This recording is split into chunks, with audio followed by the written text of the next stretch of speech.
Welcome to our webinar called Let Food Be Our Medicine, Plant Diversity and Health.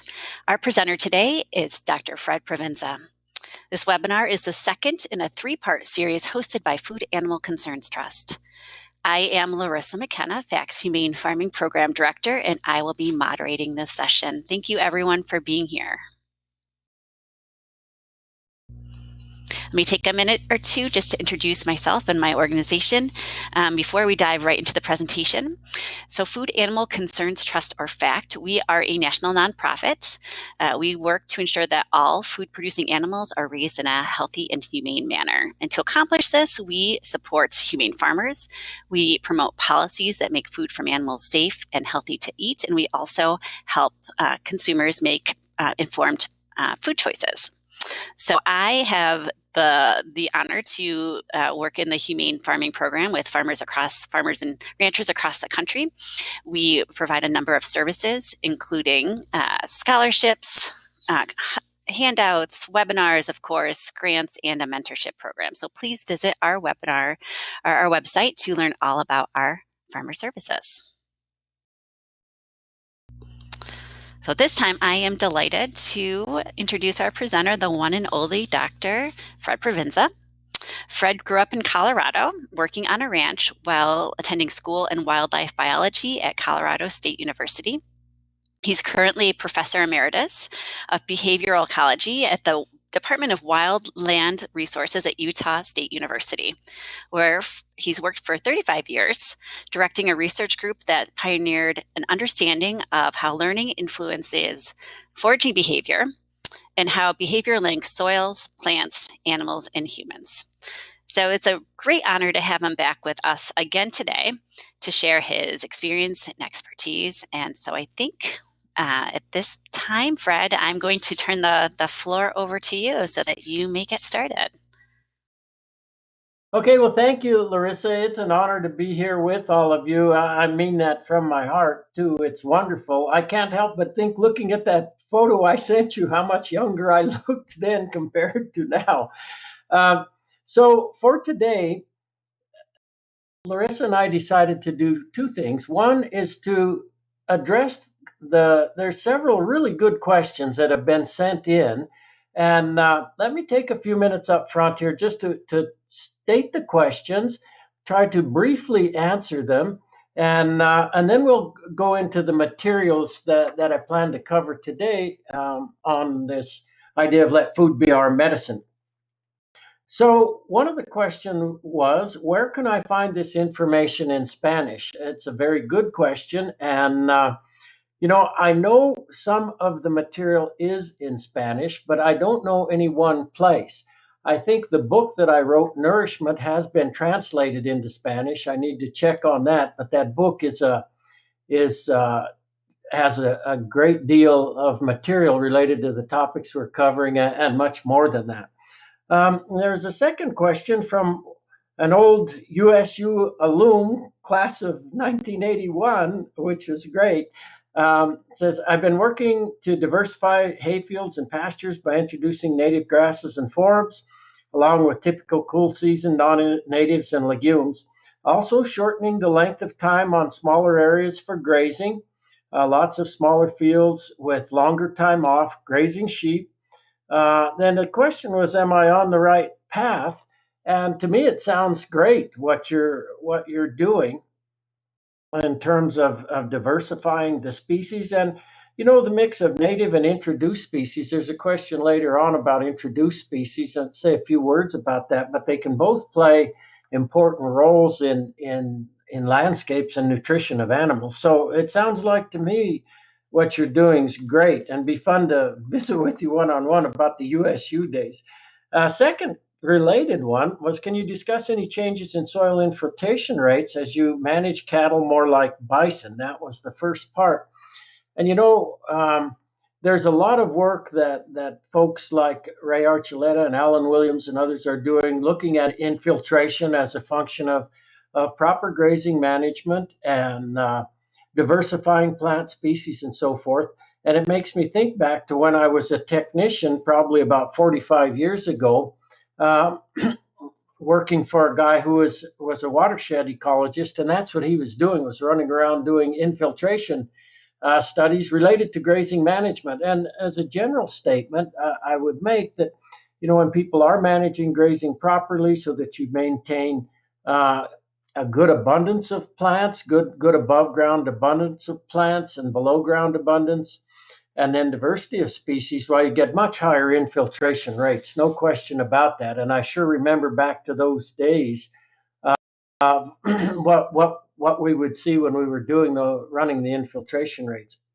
There was a second part to the question about trying to get some plant species established, and with an overabundance of deer and rabbits in the area, which that can be definitely a huge problem. So, is there a way to keep deer off of wildflowers and cover crops while they're getting established? And heard that fish emulsions can repel deer until a rainstorm comes. Yeah, I'll say two things about that. My son has big problems with deer on his property, and he has used some fish emulsions, and he thinks that they work pretty well. So that would be a plus for the fish emulsions. During my career, I worked a lot with people at National Wildlife Research Center, NWRC, and that was a major emphasis of some of the work that they were doing. How do you create repellents that are really effective? And it is a big challenge, no question about it.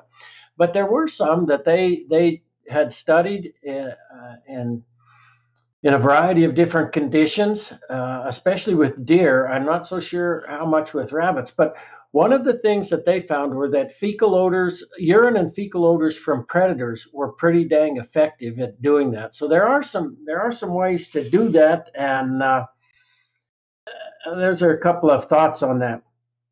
Another question: do you believe in giving grain to pregnant and nursing goats? I see value in doing that during the last trimester of pregnancy and during lactation. Some supplemental grain can really help to increase the energy content in the diet. And grain along. We used to provide a little grain. We had animals grazing, but on pastures.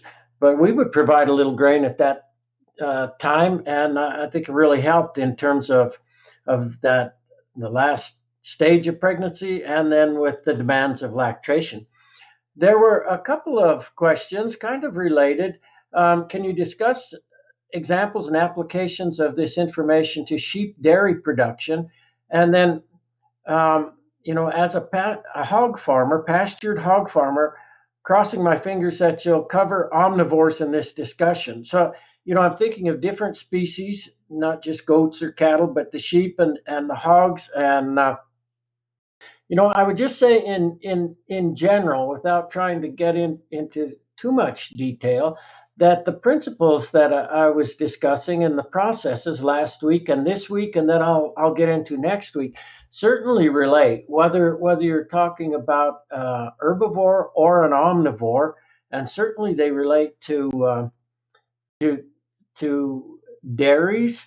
The point I was making about offering choices, and then I didn't talk too much, a little bit about pasture-based dairying, and all those ideas relate. I would say too, when I see questions like this, if you want to ever engage by phone or by email, I'm happy to do that with more specific questions related to the material. So I know I haven't really got into detail on those two questions, but I'd love to visit with either or both of you related to sheep dairy production and the pastured hog part of things.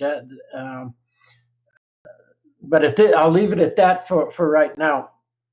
There's another one. Is there anything nutritionally unique about native plants versus pasture plants, etc., brought in from other parts of the world? And I see that as a bit related to the next question, but let me first mention, we worked with introduced plant species over the years. In the western U.S., this plant, crested wheatgrass, was a major introduced species, introduced back in the 50s and 60s, came from Eurasia, and the reason it was introduced, it was very tolerant of grazing during the springtime, and it evolved on the steppes of Eurasia where there's tremendous grazing pressure. So it could survive better than some of the native species under spring grazing, and it was a great forage source. So there can certainly be roles for introduced plants, and in terms of nutrition, I wouldn't know any huge difference relative to just talking about how much individual species differ from one another in their chemistry and their growth characteristics and their ability to tolerate grazing and so forth. So, and if you would think broadly, probably everything is introduced to one degree or another when you look at the last ice age and then the last 20,000 years. I think we might have mentioned that last week. I can't remember, but plants and animals are moving around the globe all the time. The question I saw is a bit related. I like to know more about borages as it relates to sheep, also other members of that family, such as vipers bugloss. I hope I said that last name right. The borages are the ones I've worked with are introduced species, and they can be a bit invasive. So that goes back to that question of bringing different plant species in. They can be a bit invasive, and some of the borages, like this viper's bug loss and a couple others that I'm thinking of, are high in pyrrolizidine alkaloids, which can really cause liver damage to animals. And so um, a person has to be careful about how much of the diet that becomes. A little bit, like we said last week, a little bit of a lot of things are likely not to harm animals and to have benefits. And in fact, some of the borages, if you look out there on the, if you were to look on the internet or get into some of the herbal medicine books, I mean, those in low amounts, there's a lot of health benefits that can come out of those. So that a little bit about the borages. Again, I'd be happy to talk in more detail about that one-on-one about the borages. Then there are several other questions that I'll be able to cover as we go through the materials today. For instance, what are good plants for grazing? That's a general question. It's a very important question, and it really gets specific to the location in the country, which is another question. Example mixes for the Southwest, South Central Virginia. And that's related to another one, what lumber trees would be beneficial for cattle within a silvopastoral system, like we were talking last week. And so I'll be able to attempt to address those as we go along. What opportunity to prevent parasite cycles without using wormers of one sort or another for sheep on pasture that has only seen cows in all of its known history. In other words, sheep on new ground. Again, I'll come back to that. Please don't forget about discussing, quote, many livestock, pollinators, predators, and parasites, which also must be managed by creating diverse habitats. I'll hopefully address that as we go along in a couple of places. Again, there was a question on anti-inflammatory kinds of plants or compounds for a preemie with inflamed joints, and I'll come around to that this time. Then last two that are related is a significant relationship between soil, crops, livestock, and human health. We'll really hopefully do that justice today. And related, if soil lacks minerals, will it affect pregnant women? So we'll come to those as we go around. And again, by way of finishing up those, what I'd say is if you do want to get into more detail of discussion, I'm happy to do that either online or by the phone.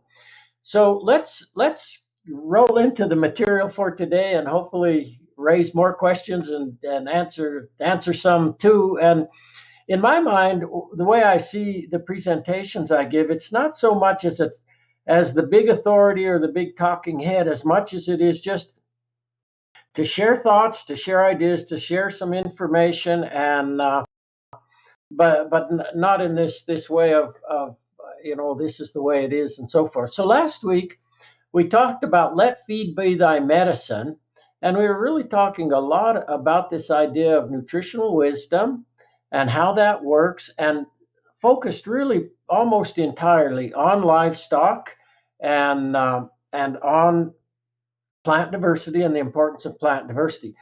What I'd like to do this time is to talk about let food be our medicine. So still have livestock in there, but shift the focus a bit more to we human beings and our linkages from soil to plant to livestock to human beings. And then next time, I really want to get into this, to me, what's a fascinating topic, this notion of herbivore culture. And what does it mean for creatures to be locally adapted, us and the animals in our care and wildlife species to be locally adapted to the landscapes we inhabit? And how can that help us to really reduce costs of ranch and farm operations? So that's where we're headed. But let's focus on let food be our medicine today. And there'll be, we started off talking about flavor feedback and what that is, and then plant diversity and how that relates to livestock. And I want to, as I say, really focus on the connections this time from soil and plant to livestock and human. And I want to start out with a bit of a food for thought idea. If you think about it, nobody has to tell a bacteria or a wild insect, fish, bird, or mammal how to eat, develop, or replicate.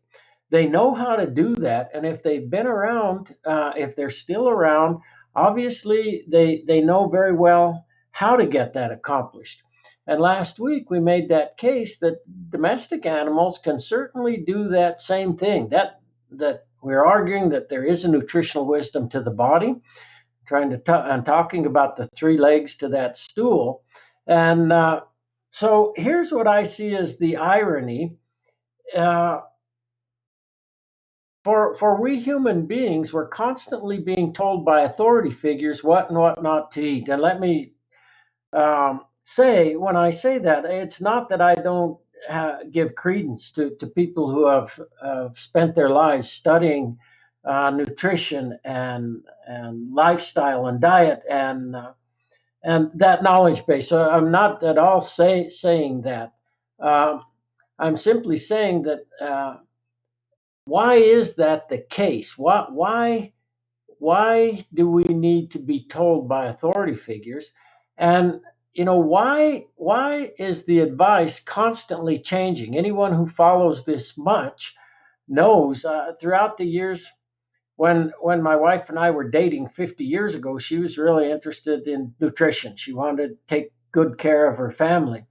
And, it's just been amazing to see how what was the strong recommendation of what and what not to eat at one point in time is totally different at the next and the next. So the questions then that I'm raising here more generally is, have we lost the ability to identify and select nourishing diets, or has that ability been hijacked? And if so, how did that happen?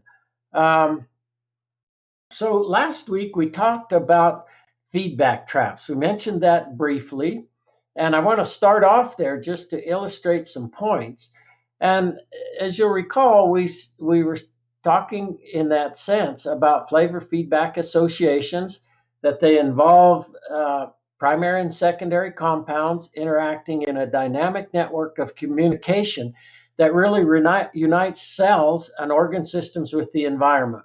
We said flavor feedback is coming from cells and organ systems, including the microbiome, and that's changing our liking for the flavor of foods as a function of need. And that it works not only for nutrients, but for medicines as well. And we also made the point that this isn't something that we sit and think about. And I probably mentioned I often like to ask people, how many of you are thinking about what enzymes to release to digest the meal that you just ate?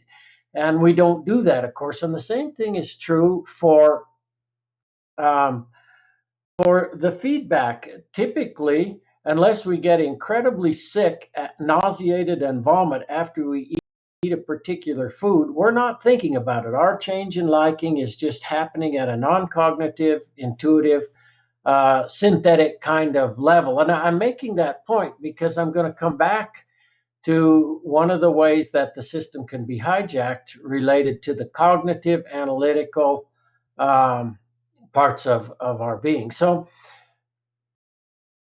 last week we raised the question, why do livestock eat poisonous plants? And we went through 3 different scenarios related to that, and one of them was feedback traps. And I mentioned then that humans get into feedback traps as well, and we can think right off the bat about credit cards. Are one example, and the idea is that there's an immediate benefit because you can purchase something, but there's a delayed downside to that in that you have to pay the debt. We can move. Climate change is another. These things are delayed in time and often distant in space. John D. Rockefeller never would have anticipated some of the consequences of developing the fossil fuel industry and what he was doing that we're thinking about now, 100 years later. So that's the idea of feedback traps: delayed in time and distant or distant in space. Now, ultra processed foods are a really good example of that from the human standpoint. There's immediate, really strong positive consequence, as we talked last week after I showed that video of the sheep that we had conditioned very quickly to really love straw by reinforcing the straw with a blast of energy that we gavaged into them. So there's immediate positive consequence, but as we know now, there's these long-term delayed, really aversive kind of consequences with obesity, diabetes, metabolic syndrome, all the diet-related kind of diseases. There's another one too that's more subtle, and I want to use this to illustrate a point. And it has to do with studies that we did with cattle, sheep, and goats, all 3, on nutritional status, and how the nutritional state that those animals are in influences the choice they make. So I want to start with the livestock, but then I want to go to humans as another example of that. So in terms of the feedback and the feedback traps, we talked about this already. What the food industry has learned so well how to do is to link familiar flavors with refined carbs to lure people to the novel food by dressing it in a known and liked flavor and reinforcing the flavor with a blast of energy. Just exactly what we did with the sheep. And I attended conferences over the years. I don't know if I mentioned this last time, where there'd be people that were studying everything from omnivores like rats and pigs to livestock to human beings. And some of the most interesting talks were people from the food industry. They understood principle and process so well. And there's nothing that was left to chance in terms of the development of products that did what I'm saying on this slide here. I used to often think and chuckle, nobody really cares much about a goat or a sheep or a cow, but if you want to get to where the money is, you get involved in the human part of this thing. So the second part then, there's the flavor feedback and reinforcement. The second part is this idea that nutritional state affects the choices that animals make while foraging. And we did studies under a variety of different conditions. The one person had asked about pasture-based sheep and dairying and so forth. We did quite a lot of work on dairies. We were working in New York State. And among the questions we were asking was this one: does what's fed in the barn influence what cattle eat when they go out on pasture? And we were able to show that as you adjusted protein energy ratios in the barn, that altered selection. If you fed higher levels of protein in the barn, cattle on grass clover pastures would cut back on their intake of clover, which is very high in protein. The other thing that they would do is they would start to select the plant parts on the grasses that weren't so high in protein. That is simply to say that their needs for protein had been met. And we made the point last time, a little bit's good, but too much of anything, whether it's a nutrient or a secondary compound, can have aversive effects. Everything's a toxin. It all depends on the dose. And so we were able to show time and again how by altering the nutritional state of the animals, it altered what they selected out there on pasture. We also did studies looking at the secondary compounds, and we were working with this mix here, trefoil, alfalfa, and fescue. And I've got the secondary compounds that each of those contain. And so the idea was, just as humans take supplements, take capsules, supplements in capsules, what if we were to give sheep and cattle, in this case, a capsule of tannins, and then give that a little time to get absorbed? Did it change their food selection when they went out on pasture? And it sure did. They ate less trefoil, they ate more alfalfa and fescue. If we gave them a capsule of saponins, they ate the trefoil and the fescue, and not so much alfalfa. If we gave them alkaloids, you get the idea. So we're just showing that for these primary and secondary compounds, both nutritional status influences what they select. And then I mentioned last week with goats that when we dewormed them, then they would no longer select some of the medicinal plants that they were eating prior to that time. So there's good evidence that nutritional state influences the choices animals make. I remember years ago when we were starting into studies, a long, long time ago, we weren't thinking so much about the basal diet we were feeding. So say you're feeding alfalfa pellets and a little bit of barley or whatever it is, that's going to affect the choices animals make in the trials that you run. So it caused us to start to realize and to think very carefully that all these things are interconnected. It's not separate. And when animals are foraging and the body's giving feedback signals, it's integrating these primary and secondary compounds as a function of need and altering choice. So the question then, long-winded, but how does fortifying and enriching foods, does that affect our preferences for more wholesome foods? Here are examples of many kind of things, all enriched and fortified. And you think, well, you take something that's maybe not such a great product, ultra processed kind of foods, processed, ultra processed, and then you enrich and fortify it to make it better. It's kind of a double whammy feedback trap if you think about it. So I'm going to build that story then. There's some fabulous accounts about sailors and scurvy back in the 18th century.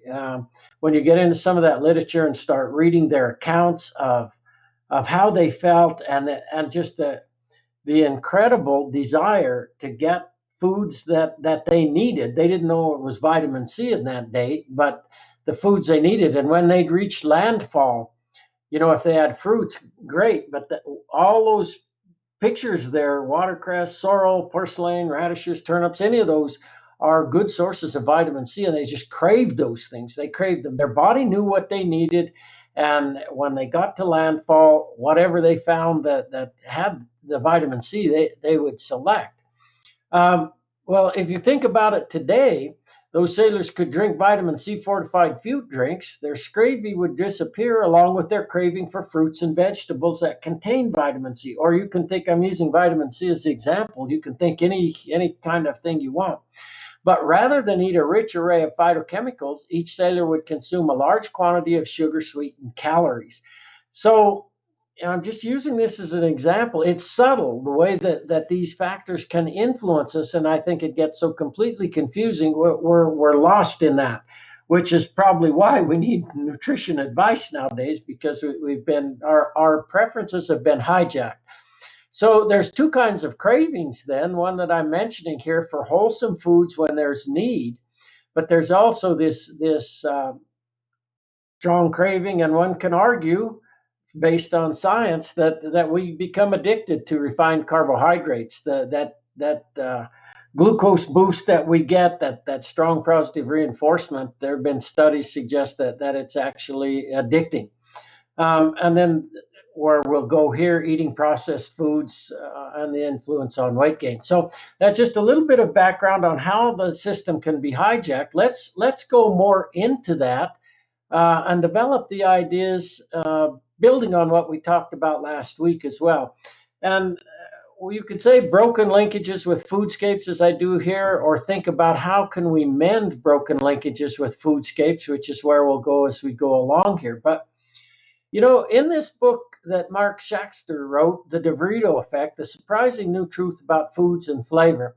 Mark, I think, to give him a pitch, did a really great job of just laying out how our food preferences have been hijacked. It's a great short book about that. But any of us who've lived long enough, we know that the flavors of fruits and vegetables, and if we could think back, I'm not old enough to think back to this, but prior to World War II, animals were finished on pasture. And I can't tell you how many times I've worked with people from other countries who still eat pastured beef and lamb more. And they say, your meat doesn't have any flavor. Your meat's bland, has no flavor. And so, the flavors of meat and produce have become blander. At the same time, processed foods have become irresistible. And Mark does such a great job of talking about, there's something, I think when he wrote the book, something like 600 different flavors have been developed, all artificial. We're not talking natural herbs and spices, all artificial kinds of flavors that mimic herbs and spices and fruits and vegetables we're familiar with. So we've, in the process, disincentivized real foods because they don't taste good anymore, and we've made junk food all the more desirable. So it's no wonder when young kids say they don't want to eat their vegetables. I understand why they're doing that, and we'll wind around to that as we go along here. But so why is that the case? And I'd like to do these linkages.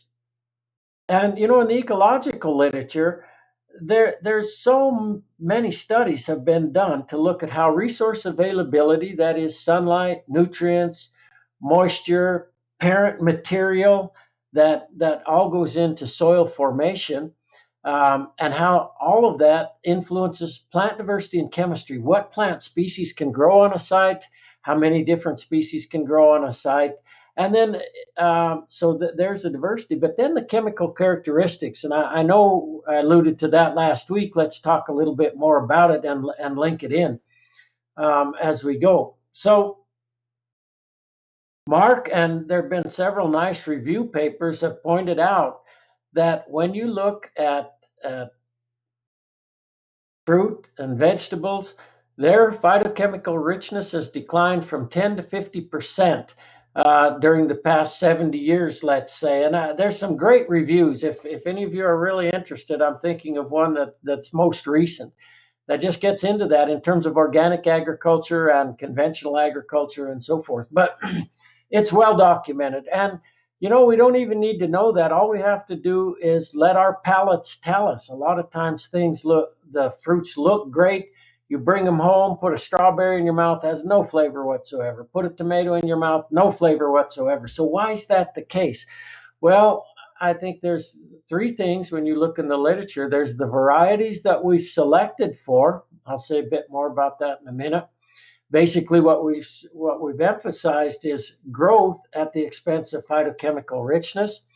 We also, when we irrigate and fertilize, we're influencing the chemistry of plants. And I think some is known about that, but we may not realize so much how, in some cases, cutting back on water and fertilizer can increase concentrations of these health promoting and flavor promoting secondary compounds. In other words, water and fertilizer can increase growth at the expense of phytochemical richness.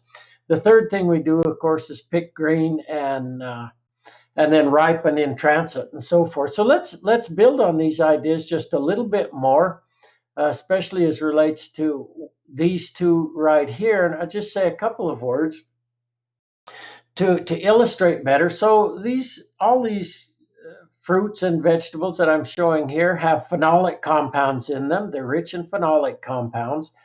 And from the ecological literature, we know that phenolics are higher in plants growing on dry sites than on wet sites, and higher in plants growing on infertile sites than on fertile sites. So it's simply to say that water and nutrients are influencing the phytochemical richness. And if we think not so much in terms of how much we produce, but what is the nutritional value of what we produce, then we start to think much more about how we grow the fruits and vegetables we grow and what that means in terms of our health and nutrition.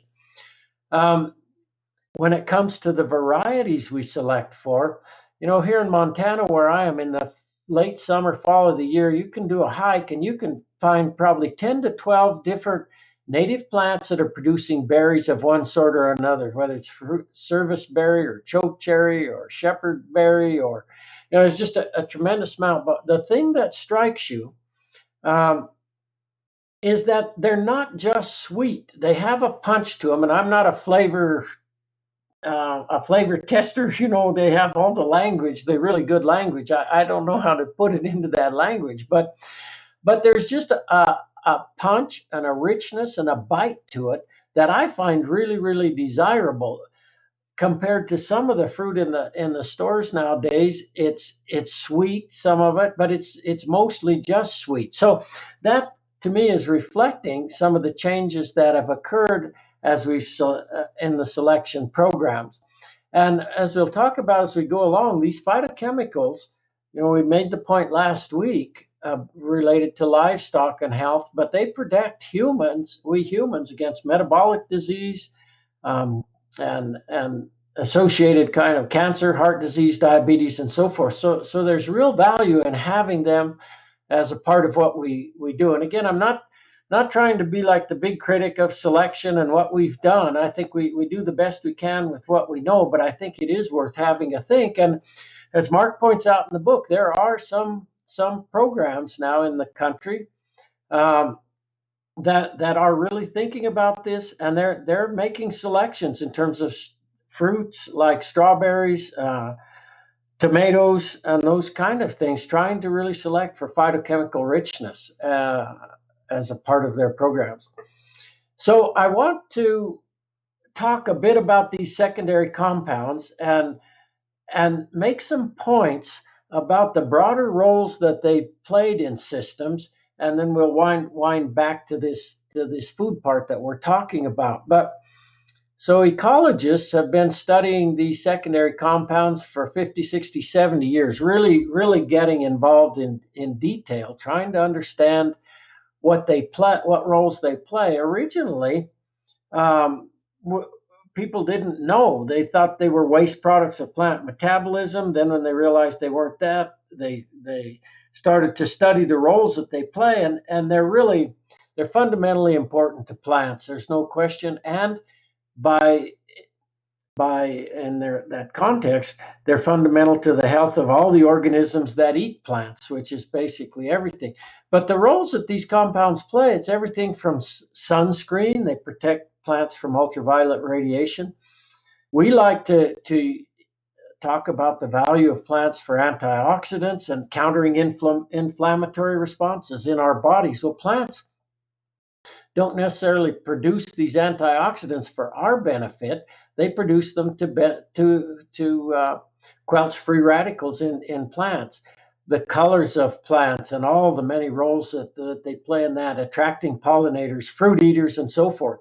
So there's that whole part of things. Then, plant-plant interactions, this whole notion of allelopathy, where plants produce compounds that prevent other plants from growing around them. I've often thought, and probably there is, I'm a bit behind on the time, but that could be a very interesting area of study for kind of natural herbicides that crops could produce.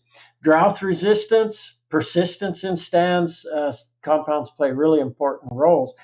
And then they limit, they're viewed in ecology as defenses against grazing. And what that really boils down to is they limit how much plant material an animal can eat. They set limits on intake. Very important. And then they're important in plants' ability to regrow following grazing and recovery from injury. So I'm taking time to talk about all these roles because I'm going to wind around to a point of, what plants have done historically in order to survive within ecosystems.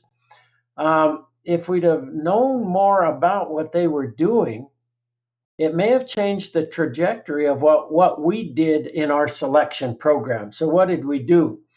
So ecologists are learning about the values of these things. In terms of both pasture plants, this is absolutely true for pasture plants as well as crops.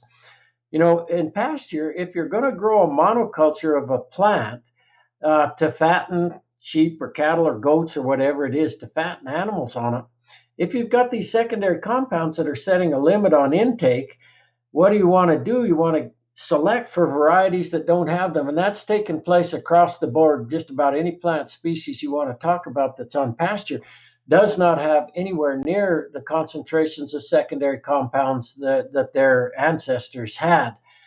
So if we'd have been thinking more about the value of diversity as opposed to monoculture, we'd have gone down a different path. I think we'd have gone down the path like I talked about last week. Well, the same thing's true in terms of crops and forages. What we thought about is yield, and there's a cost to producing these secondary compounds. The plant has to set up the machinery to do that, the different pathways that produce them. Then it takes nutrients, it takes energy. So there's a cost to that. And so if you select against them, you can increase yields, maximize energy and protein. But then what we move away from is this phytochemical richness, as I've been saying. And that in turn makes plants more susceptible to all those environmental hardships I talked about.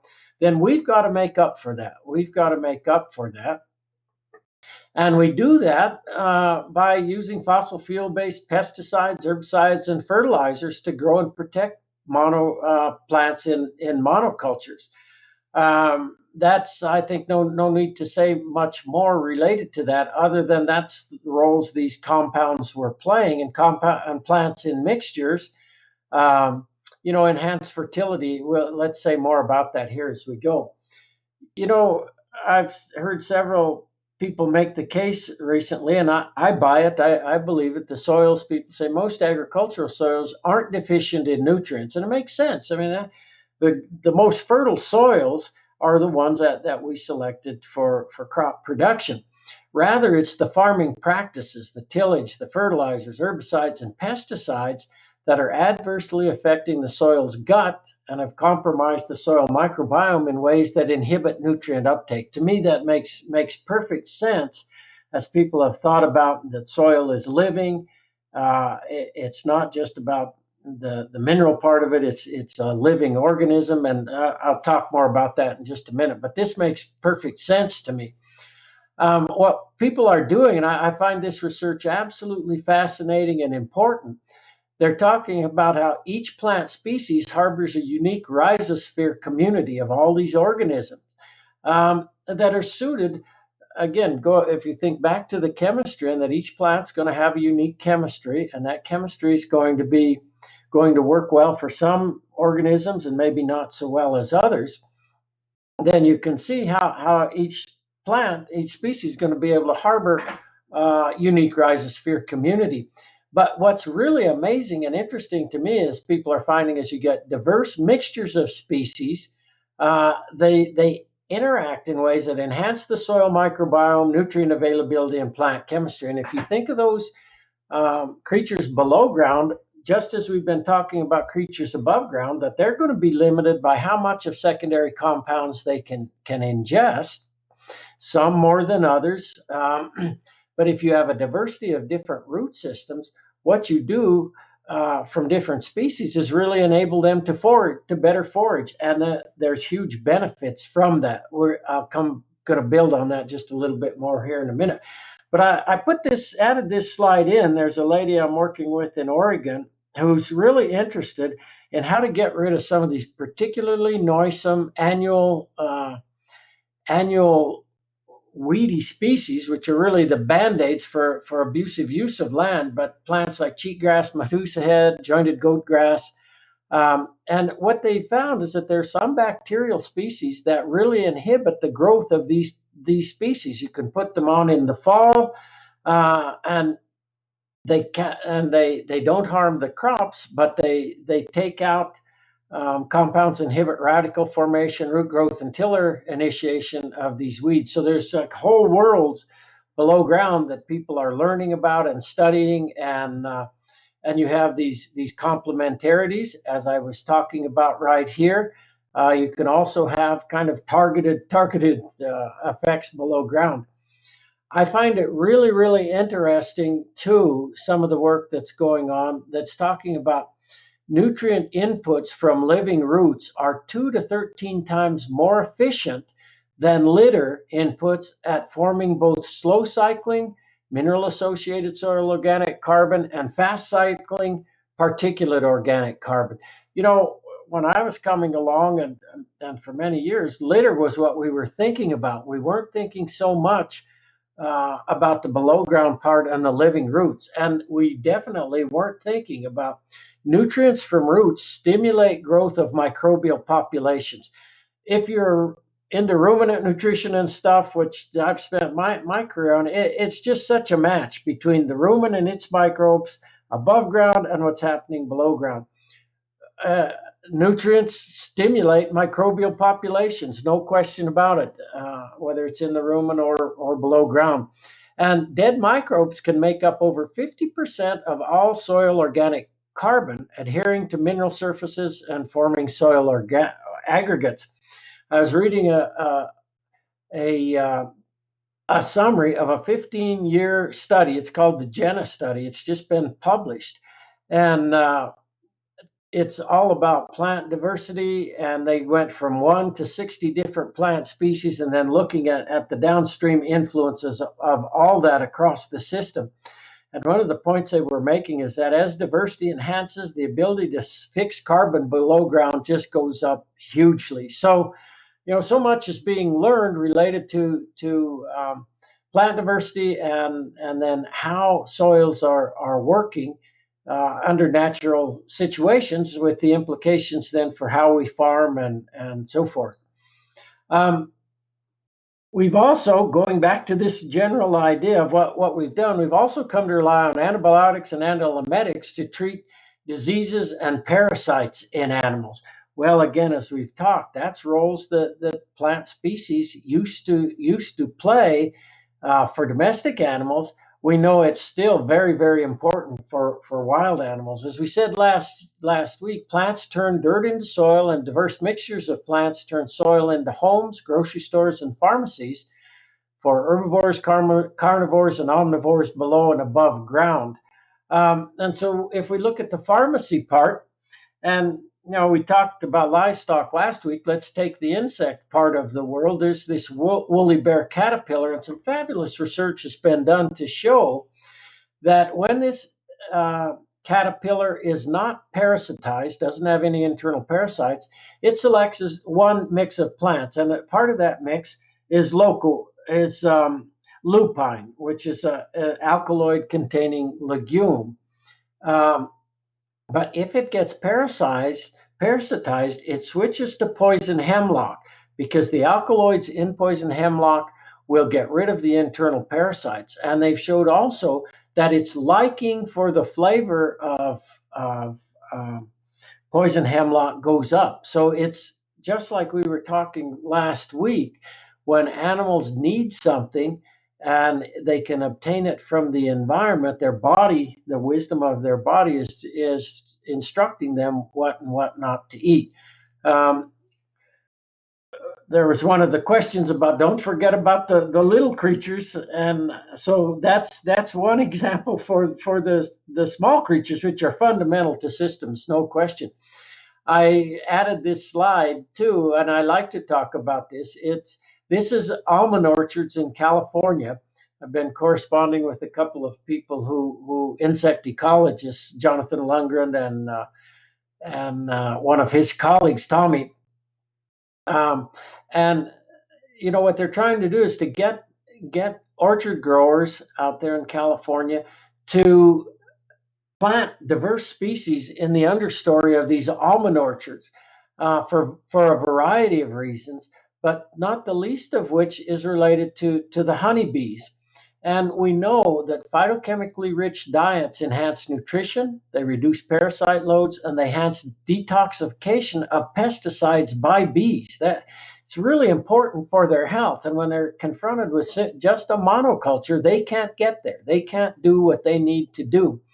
It's also interesting with the bees in response to fungal infections, they immunize their hives by foraging for plant resins, phenolics, and terpenes, behavior that's called social immunity. And so, again, this I'm a broken record, but this idea of plant diversity and what that can do to help all the creatures in the system, including the insects that are so fundamental to every facet of these systems. We talked about livestock last week, so I won't say anything more about that. I added this slide too, just as a way to try to at least allude to some of the questions that were asked, and very good questions. One was, what about different plant mixes for different? They were specific parts of the world and so forth, parts of the country, and obviously it gets very specific to the location where you are, the state, the part of the country, and what works best. And what I would suggest, and this isn't trying to be a cop out, but for sake of time, is that your local NRCS people, natural resource conservation people, university extension people, they should know really well recommendations for different plant species.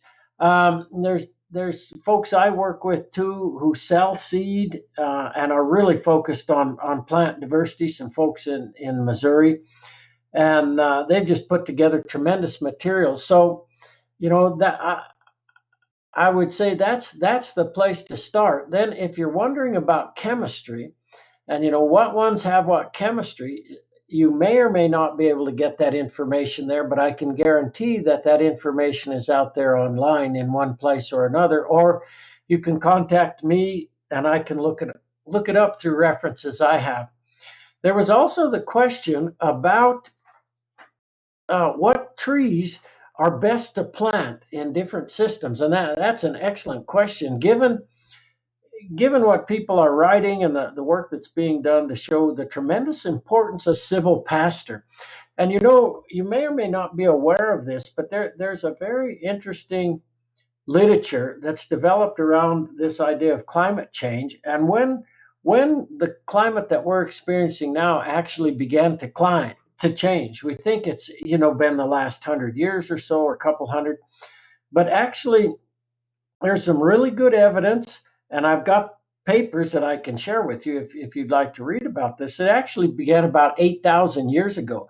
And how did it begin? It began when our ancestors started to clear forests for in order to grow crops. And then in cases where they were growing crops like rice, for instance, that boosted methane emissions. So it's a long history. It's not just in the recent past that's happened. And this idea then of silvopasture and where it's works out ecologically and economically to do that. It's a very, very important practice to get carbon back into soils. And so I put a book here by my friend Steve Gabriel. It's a great book. It's titled Silvopasture, A Guide to Managing Grazing Animals, Forage Crops, and Trees in a Temperate Farm Ecosystem. It's again, it becomes so specific to the part of the country that you're in and to the markets and so forth. And Steve's book is very good as a primer on all of that. And then Steve gives talks. I know he's got a lot of talks that are online, and I know he's happy to visit with people.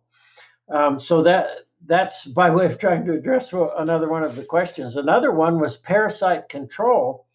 And that's a super good question. It raises a couple of things that I'd like to mention. There was a ton of work done in the UK years ago by some of my friends that were showing that these internal parasites and the larvae of these parasites will crawl. They'll come from the soils in the feces from down at the ground level, and they'll start to work their way up the plants.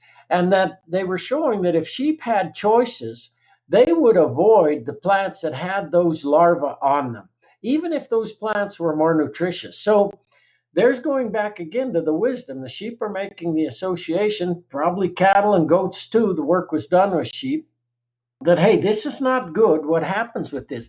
But the problem is if we put them in a box so that they don't have other choices, then they get into trouble. So that's one part I wanted to mention. Proper grazing management, moving animals. As the question earlier on from my alum at Utah State, those are all really good ways to reduce parasite loads in animals simply through grazing management and moving animals on a regular basis. Mixed species grazing is also a really well-known way to do that, where the parasites that are problems for cattle aren't for sheep and vice versa. And so when you have mixed species and you're moving them and rotating them, um, that can work really well. Specifically on the question of sheep on old cattle ground probably shouldn't be any kind of issues at this point in the game that I would be aware of. But all those are such great questions that people ask, and that's a little bit of an attempt to say a few words about each of those. The third part here, then, what we do in terms of herbicides and pesticides and all the different and fertilizers, we isolate and purify compounds to amplify their effects. But there's so many downstream not good outcomes of that. One of the easiest things in the world for creatures, let's take bacteria, is to develop resistance to specific antibiotics, as we well know nowadays. And when you get into reading the literature on that and how that works, variation among individuals, sharing genes and stuff, that they're a step ahead of us. Pesticide resistant insects, same sort of deal. When I was looking at the GMO crop data and all of that when I was writing Nourishment, it's clear it doesn't take the insects long to become resistant to some of the GM crops. Herbicide resistant plants, there's over 500 herbicide resistant plants. So what this idea of, certainly from a human standpoint, I guess we could say there are cases where a drug, if you isolate and purify, you can amplify effects in ways that can really help health. But that's only if it's done on occasion and not just made a part of everyday kind of activity. When you do that, then they lose their efficacy. So it's interesting then. People are now trying to genetically engineer back into crops resistance that they originally had. It's gone full, we go full circle. And several years ago, before I retired, which was about 12 years ago, I attended a conference titled Farm Ecology, Pharmacological Aspects of Ecology. The lady who organized it was trained in chemical ecology at the University of Utah. And then, as she said, quote, I went to the dark side. She went and worked in the pharmaceutical industry for many, many years. And then she came back into ecology. And so it was really neat. She had this knowledge of the pharmaceutical industry and drug development and was working and as part of that. But then she also had this knowledge of ecology. And so the conference was absolutely so interesting to listen. She had some people from industry come. And to me, those were the most interesting talks because they were saying, okay, we've gone down this path. If you think in terms of medicines, I have an old friend, Mary, in her mid 80s now, who was a pharmacist for her old career and for her whole career. And several years ago, we were in Ireland together, and we were at a castle, and we came across one of the medicinal gardens, and we just spent.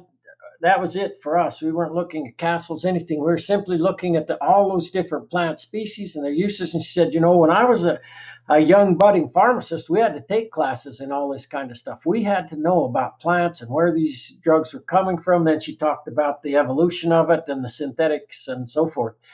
But what was neat about this conference and some of the ladies there, they were saying, we need to get back to understanding these complex roles that multiple different kinds of secondary compounds play in our nutrition and health, and ways to use those. And in Nourishment, the book, I wrote quite a lot about that whole area. So what I'm winding around to is this idea that we've moved from a sunlight-driven economy that has plant diversity and soil and animal and human health and climate to a fossil fuel driven economy, and just trying to give examples of how we've done that. But what's stunning to think now is to produce 1 calorie of food requires 2 calories of fossil fuels for machinery to plant, irrigate, and harvest crops, fertilizers, herbicides, insecticides, antibiotics, analytics, and so forth. But then we use another 8 to 12 calories to process, package, deliver, store, and cook modern food. Now, if you go back to where I started, nobody has to tell an insect, wild bird, mammal, fish what to do. There's no way they'd make it if they had to expend 10 to 14 calories to gain 1 calorie of energy. There's such a rich literature in plant and animal foraging that talks about that costs and benefits, and this is never going to work long term.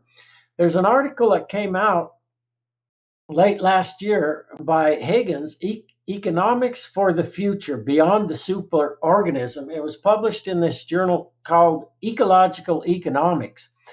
And it's a long article. It was an absolutely fascinating read to me.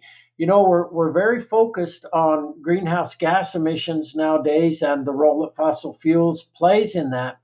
But I think what that's obscured a little bit, that was prevalent during the decade of the 2000s when we were worried about running out of fossil fuels before fracking came on, was that this whole idea that fracking has just kicked the can down the road, and that economics as it's conceived based on land, labor, and capital is absolutely ignoring that we've built everything we've built on this planet on utterly inexpensive fossil fuels, and that we're utterly dependent. If you look at energy return on investment from back in the early days till today, it's just getting less and less and less and less. So, there's a lot that we could discuss related to this, but the implications are that we're really going to have to change the way that we're doing business in terms of all of our practices, including how we farm and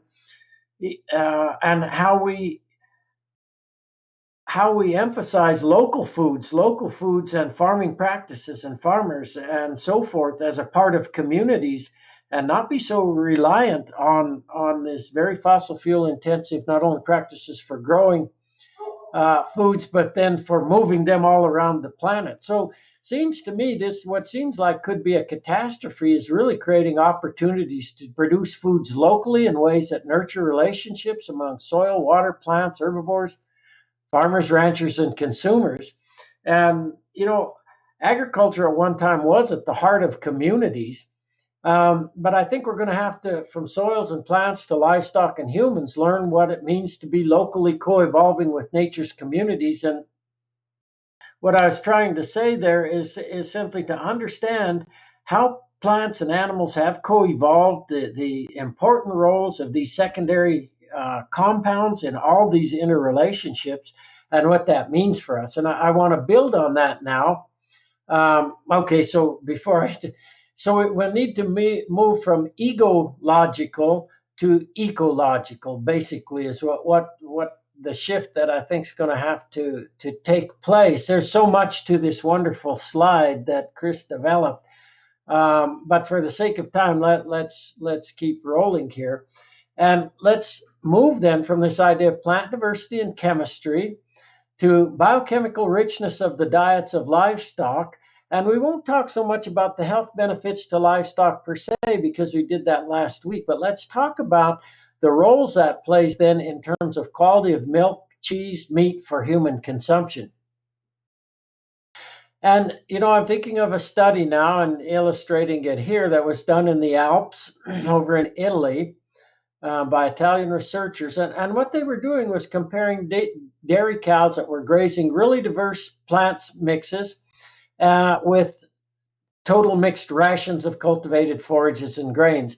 And they were looking at the flavor and biochemical richness of the milk and cheese.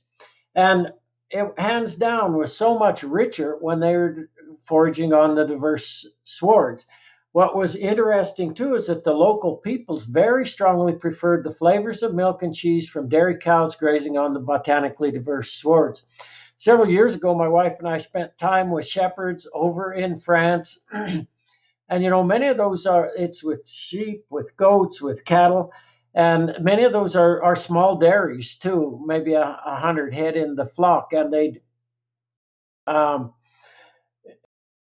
what was interesting was that notion of terroir and how the particular farms and the mixtures of species that they had really influenced the flavor of the cheese, and the local peoples would really develop preferences on that basis. So some might say, well, I really like Michel's cheese to Gascon's cheese to somebody else's cheese and so forth. The palates were really linked with those landscapes.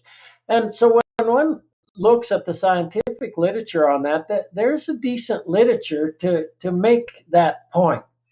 um, I want to go to meat now and talk about it a little bit. And I this book, Life in the Rocky Mountains by Warren Angus Ferris. So it's a diary that he kept from 1830 to 1835 when he was out exploring the Missouri, Columbia, Colorado rivers and so forth. But he makes some really interesting points related to the meat that they were eating. And he says bison in poor flesh were the worst diet imaginable. But as they became fat, quote, we grew strong and hearty, and now not one of us but is ready to insist that no other kind of meat can compare with that of a female bison in good condition. So, and we people who hunt, any of you, I hunted my whole life, and you come to recognize some of these things that they're talking about related to condition, for instance. And also, though, um,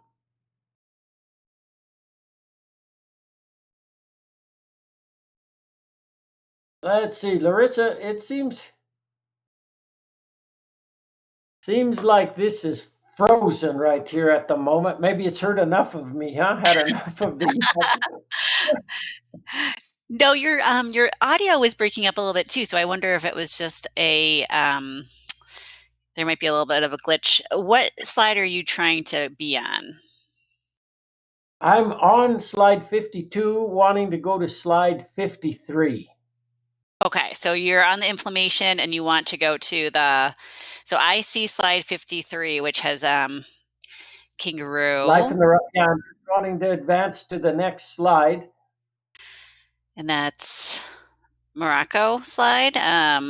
Which one? No, no, it's just a continuation of quote from this Life in the Rocky Mountains. Oh. I forget kind of quite what's.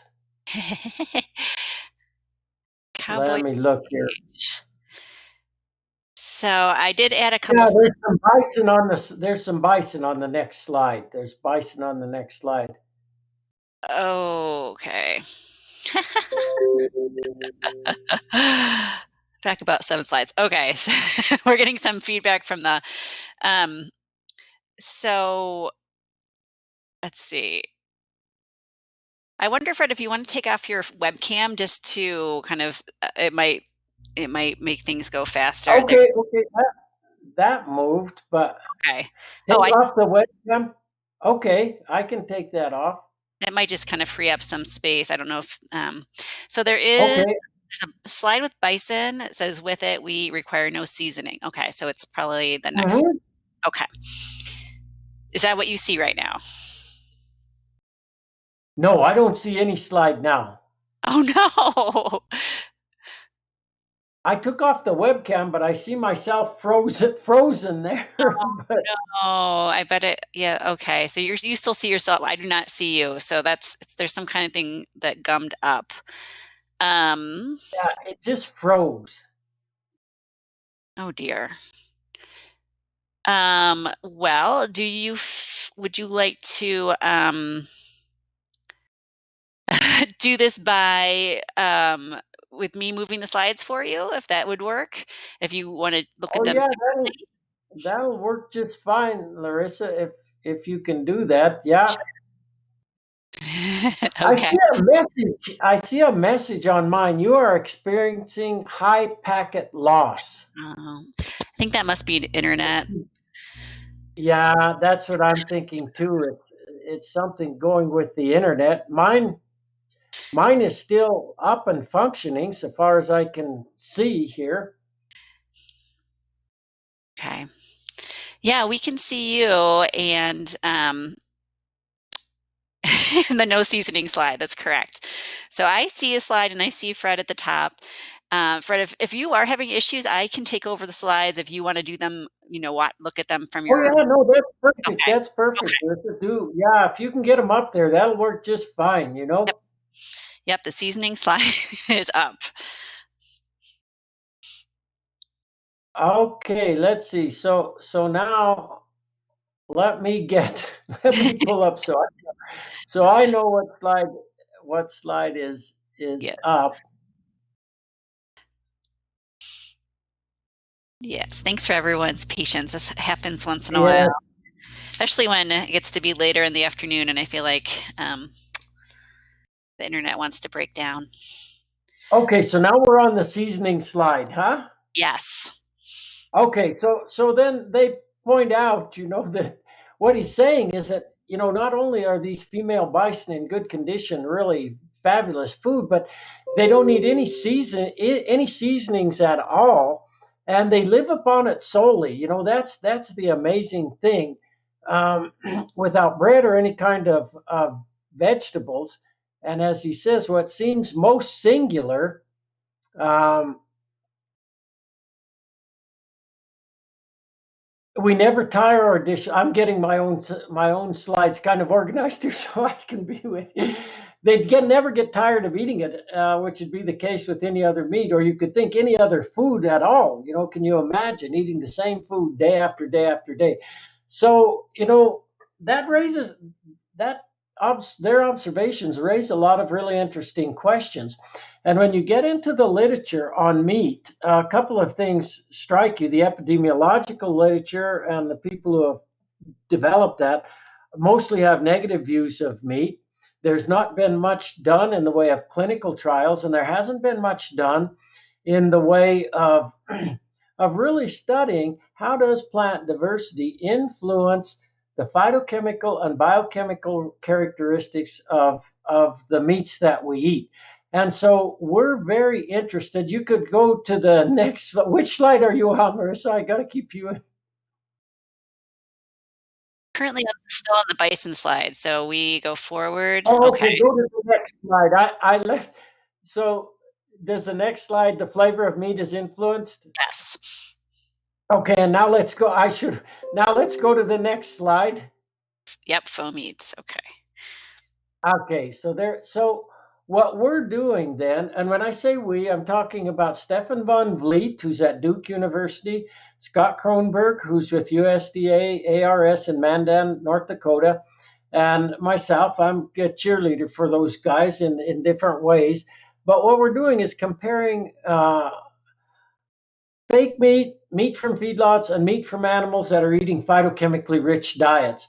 And we've been able to get funding from a variety of foundations as well as competitive grants programs to do this work. And Stefan's taking the lead role there at Duke on the work. So what are we doing? We're doing metabolomic analyses to look at the phytochemical and biochemical richness of the meat. Metabolomics is simply a contemporary technique that allows you to really look at the broad array of different kind of compounds that end up in whatever you want to look at. In our case, it's going to be in the meats. We're also doing feeding trials for inflammation, and we're going to then go into clinical trials to study the kind of things that Warren Angus Ferris was talking about: satiety, inflammation, health, and so forth. So let me talk just a minute about what we're doing and starting to find. So let's go to the next slide, Larissa. And that should be a picture then of ground beef or soy-based alternative versus pea-based alternative. And the point that I would make, so what we did in this particular study that's under review right now, um, we got meat from Glenn Elzinga, who I talked about last week, who has his cattle on very phytochemically rich landscapes. We got his meat, and we did metabolomic analyses comparing that with soy-based alternative and pea-based alternative. And when you look at the nutrition labels, if you just look at the nutrition facts labels, they can appear to be quite similar, these different alternatives. But if you do the metabolomics kind of analyses, they're quite different. They're very, very different in terms of their characteristics, as one would expect. If cattle are eating a phytochemically rich diet, that's getting those, many of those compounds are getting into the meat and fat, and they're causing different kind of compounds as well to be metabolized and produced. So we're finding quite big differences in terms of those different alternatives, and we want to follow up with trials with human beings. I'll talk a bit more about that here in just a minute, and then ultimately with clinical trials. And this is going to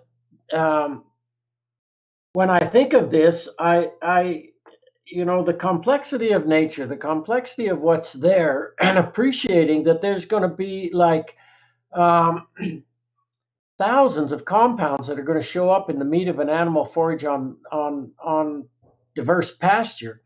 It's quite different. And the proponents of fake meat argue that from a human health standpoint, real meat isn't good, and from a climate standpoint, it's not good as well. But they're attempting to address issues of health and climate created in part by industrial agriculture with what seems like to me simply more ultra processed foods, which is, when you look at that, that's what it is. And the irony is to try to convince people that fake meat's better than real meat. Nature's kind of, quote, a feeble-minded nitwit compared to the time-tested wisdom of Silicon Valley. I find an arrogance in that. I'll just have to be honest and say that. Moving to this notion then of phytochemicals in meat, why would you care what might that mean? And for Warren Angus Ferris, where were they getting their fruit and vegetables? Well, you can argue that they were getting that in part through the meats that they were eating. And those bison, we know they eat grasses, forbs, they eat shrubs, they eat a diverse diet.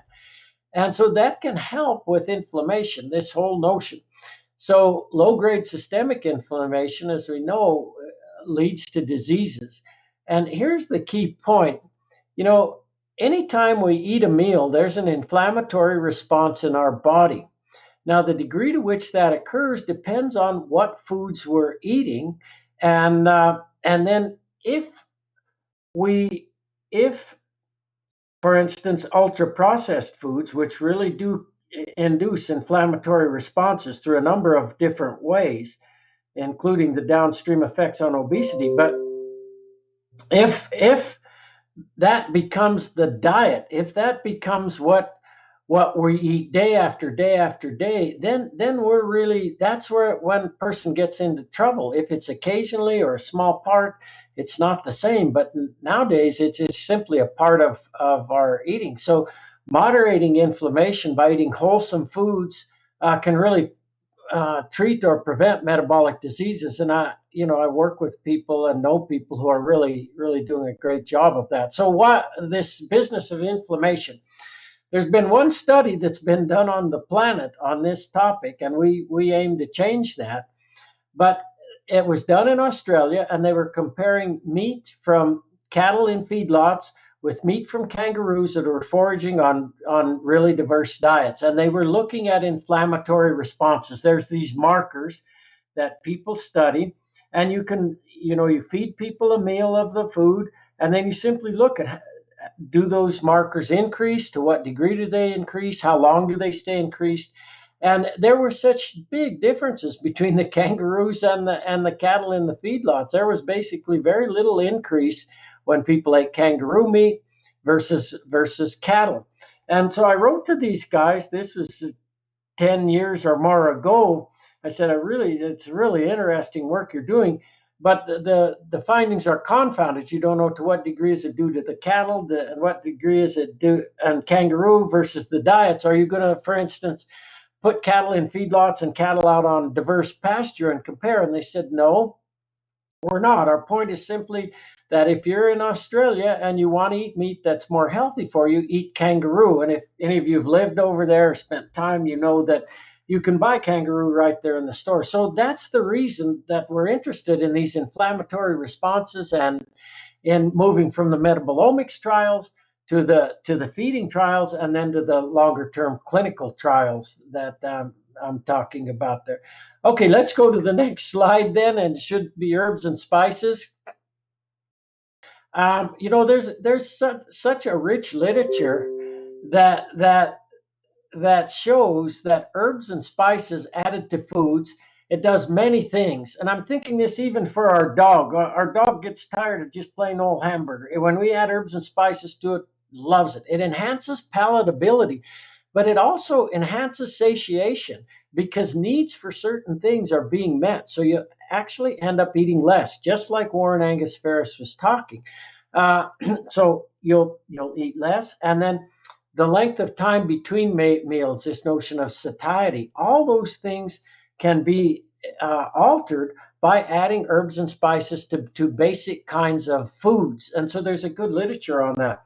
It also makes me think about Native Americans that made pemmican, where they're adding wild berries to meat. And that can, not that the meat isn't probably really good that they were eating, but that can also reduce some of the alleged adverse effects of eating meat. And that was shown, let's go to the next slide now.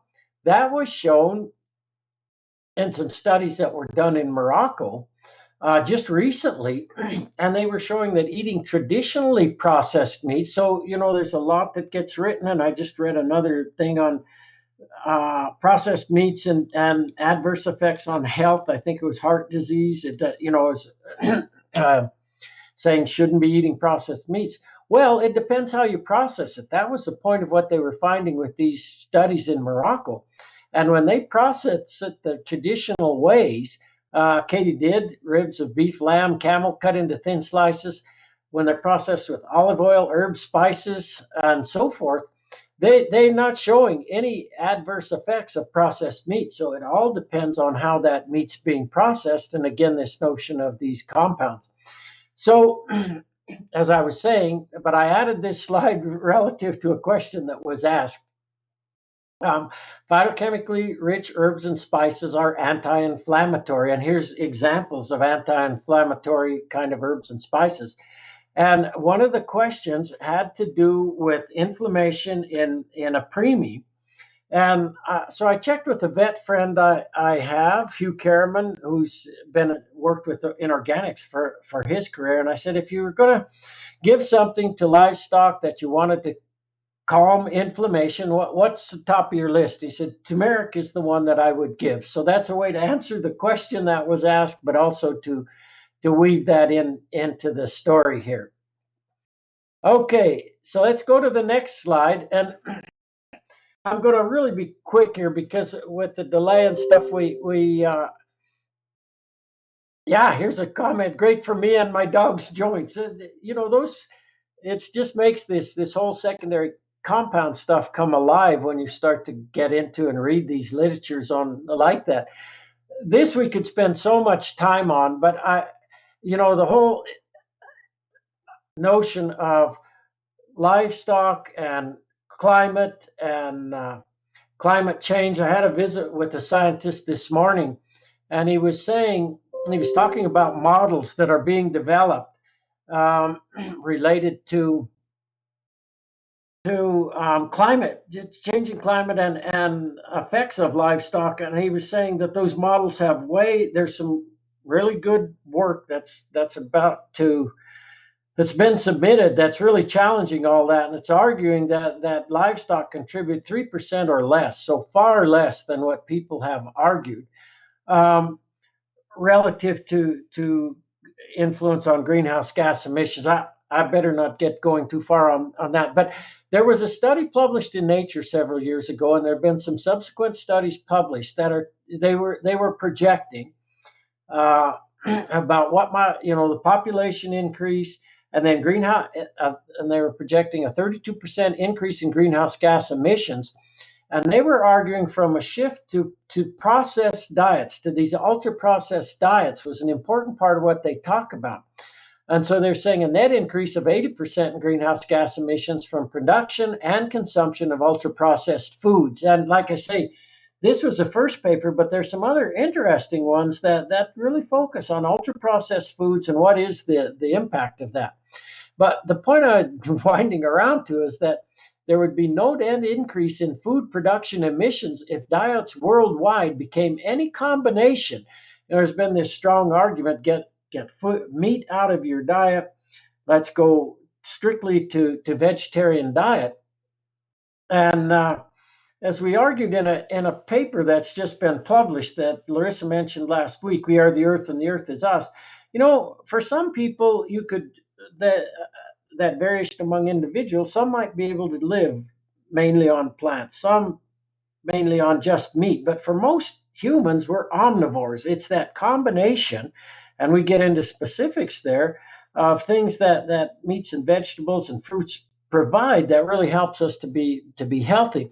And what they were saying is that, if you mixed and matched your diet, however, but any combination of these, including meat, which I see didn't get on there so much, but any of that is going to work for a human being. So I found that a really interesting and worthwhile paper. I guess enough said about that. But the global shift away from eating phytochemically and biochemically wholesome diets to ultra processed diets has really encouraged huge number of people to eat processed food and become overweight or obese. And the processed foods, there's a study published a year or two ago that just illustrated this so nicely, I think. And what they did was the diets were presented in random order for people. They were matched for calories, sugar, fat, fiber, macronutrients. So they're trying to match them up. But one was for that's wholesome food, the other is ultra processed. Bottom line was that when people were on ultra processed food, they ate 500 more calories per person per day. You just eat a lot more because they don't induce satiation or satiety.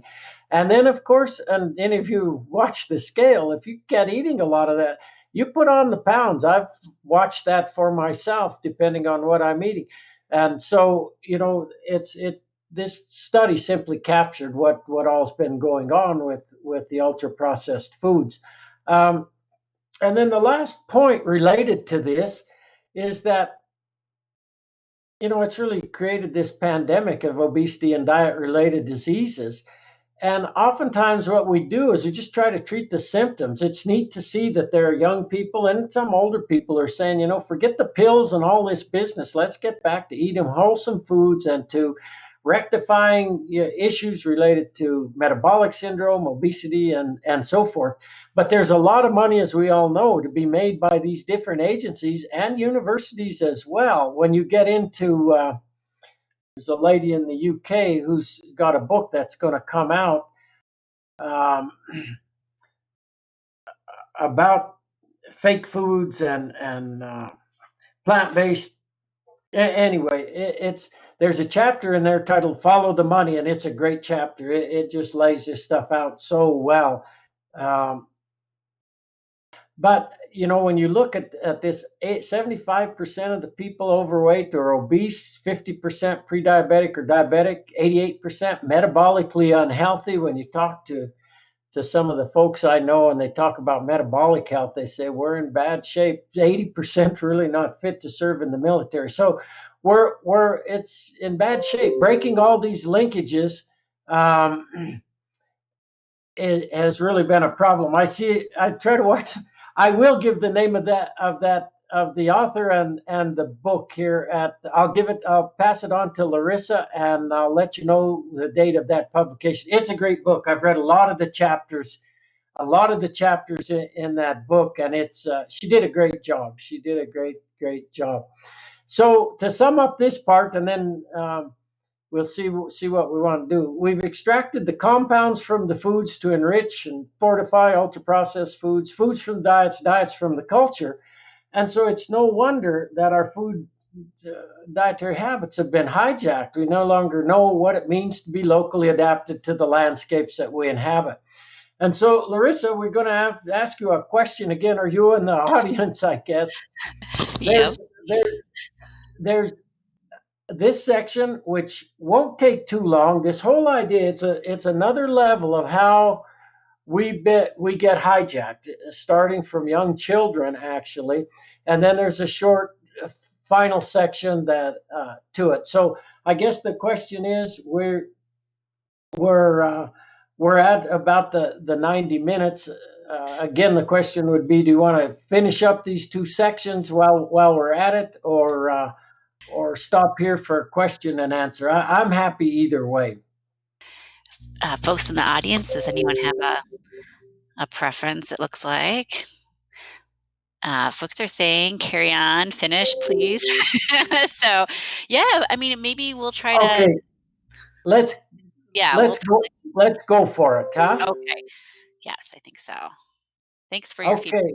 everyone. And of course, this is being recorded, so if you do need to hop off, I'll be sending out a link in the morning. Okay, so let's go to the next slide then. Pallets once linked people with landscapes. Are we good there, Yes. Larissa? Okay, good. So we were locally adapted. We were like any wild creature, and with the ancestral diets, and as we've been saying, so then came all the debates and everything that's going on. Should you eat meat? Shouldn't you? Is milk good for you? Eggs are bad. Eggs are good. Fat. All of that has become incredibly confusing. And now, the idea of meat versus plant versus meat based diets. And now, Larissa, this will be the one where we've got the video. So if you'll show that video to folks, um, that humorous little video. Let's do that next. We're so happy to have everyone home for the holidays. Your dad has been cooking all day. Butter braids, bacon wrap with my famous apple sage stuffing. Who wants one? None for me, honey. I'm on a diet. And did you say butter braids? Because I'm dairy-free. I'm lactose intolerant. I'm gluten-free. No stuffing for me, honey. I'm off carbs. I don't eat meat anymore, except for fish and chicken, just not turkey. Is that free range?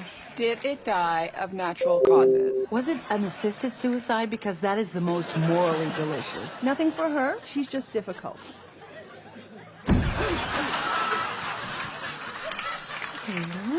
Dig in. Just have butter. Brought to you by Canada's Liquor Corporation. Nothing says Christmas like booze.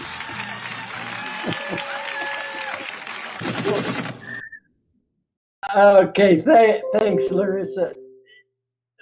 You gotta love it, huh? It is enough to make you drink, probably. So what I want to do then is take and start there with the food part, and then just develop this whole thing out. So we can start with the self, and next time we'll talk about how experiences in utero and early in life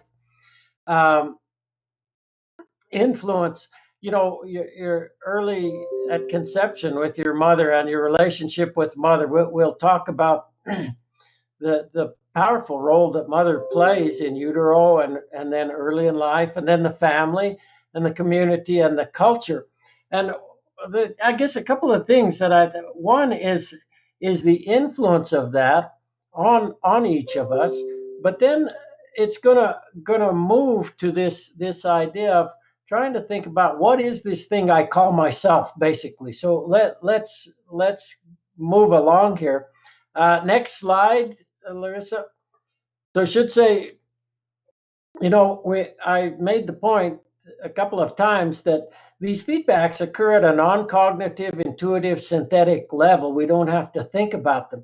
But the point I want to make is this cognitive, rational, analytical part of us can override that. It can override what our body actually needs. It may seem counterintuitive. It may seem like, how can that make sense? But I'm going to illustrate that as we go along here. And I want to make a point, and I'm not trying to go to the next slide, if you will. The point I want to make, and I'm not trying to say what people should eat. That's a very individualistic kind of thing, even if you are in touch with the wisdom of your own body, we're each different, like we talked last week. And so, figuring out what works for you is what matters. So I'm not trying to be negative in this sense on vegetarians, but there's some interesting studies that are taking place that point out while vegetarians report a lower desire to eat meat compared with their omnivore counterparts, their neural activity is revealing a craving for meat. And so I've talked to many people who became vegetarian or vegan for a while, sometimes for many years. And when they broke away, when they came back, or whatever you want to call it, when they started to eat meat again, it's amazing to hear what they say and how their body, like every cell in their body, was just like, yes, this is. So, what these kind of observations and finding highlight is the dissonance between acquired beliefs and attitudes and inherent needs for the nutrients that are contained in meat. Meat is a very, very nutritious kind of food. And there's many, many other issues related to the whole area of meat. Animal welfare, we talked about last week, some of that, and so we'll let that go for now for sake of time. But so this whole idea of how what we're hearing all the time about what we should eat. And when I look back over my life, I can think about how much I'm thinking of my in-laws now, and my poor father-in-law absolutely loved certain kinds of foods, absolutely loved them. But his wife read a lot and tried to keep current on the nutrition literature. And, he would have loved to have eaten an egg, for instance, and all that was taboo, So this stuff influences what we do. So which food would you take? There's a guy, Paul Rosen is his name, and the book, if you read it, Omnivores Dilemma by Michael Pollan, the title of that book came from work that Paul did years ago in a paper that he wrote, The Omnivore's Dilemma. So, and I think Michael Pollan said he was his favorite food psychologist. But anyway, he was doing a bunch of studies of what we're talking about, and as part of that, he devised a questionnaire, and he asked people, which food would you take if you're going to be stranded on a desert island for 1 year? And those are the choices that he gave people. And it's a setup to try to look as another way at how our preferences have been altered. Go to the next slide, Larissa. Are you on the one with all the milkshake and the hot dogs and? Yes. Okay, I'm forgetting to tell you too. I'm kind of moving them on my slide. So what he found then was that 42% of the people said, going to an island, let's take bananas. And you can see all the figures there from the different kinds of things. But the point Paul was making is that two foods that would have gotten people the furthest down the road would have been those hot dogs and that full fat chocolate milkshake there. Those would have helped people. Terrible choices. But the reason people avoid that is because of what's been said about fat and processed foods, fat and processed meats and so forth. So many of you probably know the story about how fat became toxic, and the story on how fat is staying toxic. But it's just, without going into the background, it's amazing how people, for instance, like Ansel Keys, many, many years ago, can have such an incredible influence on whole population and people in the U.S. and then in other countries as well to become fat phobic and so forth. When, as comes out here recently, in not only in books but in some of the scientific literature, there wasn't really a basis and it hid data. So if we'd have followed our palate, though, butter compared to margarine, hands down, pasture-based butter, it's fabulous. Whole milk compared to skim milk, no comparison. Meat that has fat on it, fat it adds tremendous flavor, and it's loaded with these phytochemicals as well. So So that just illustrates what goes on and what a long-term effect it can have. Let's go to the next slide, and I'm going to give you some specifics here of examples. There's a really rich literature out there that just highlights how we stopped listening to the. Go to the next slide, Larissa.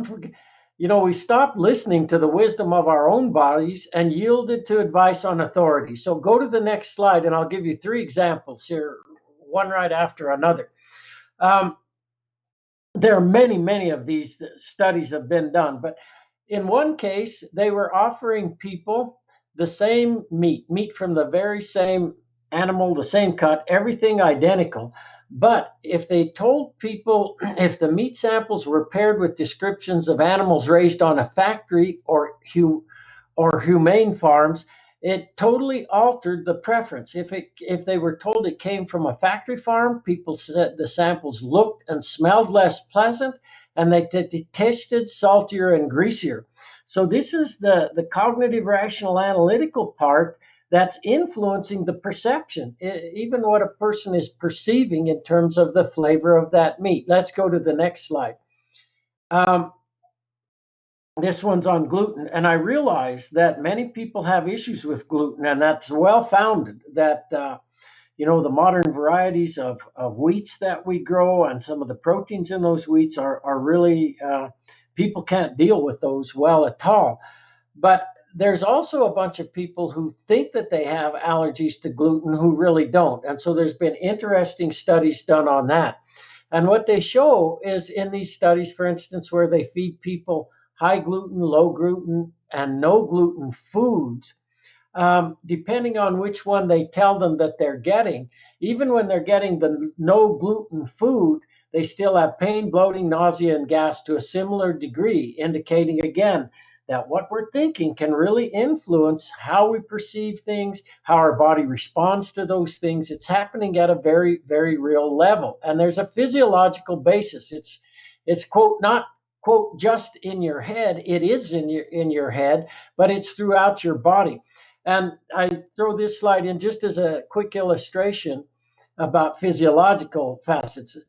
Ghrelin is what's referred to as the hunger hormone. It affects appetite and plays key roles in the rate and use and distribution of energy in the body. So you can measure what's happening to levels of that as a function of what you tell people.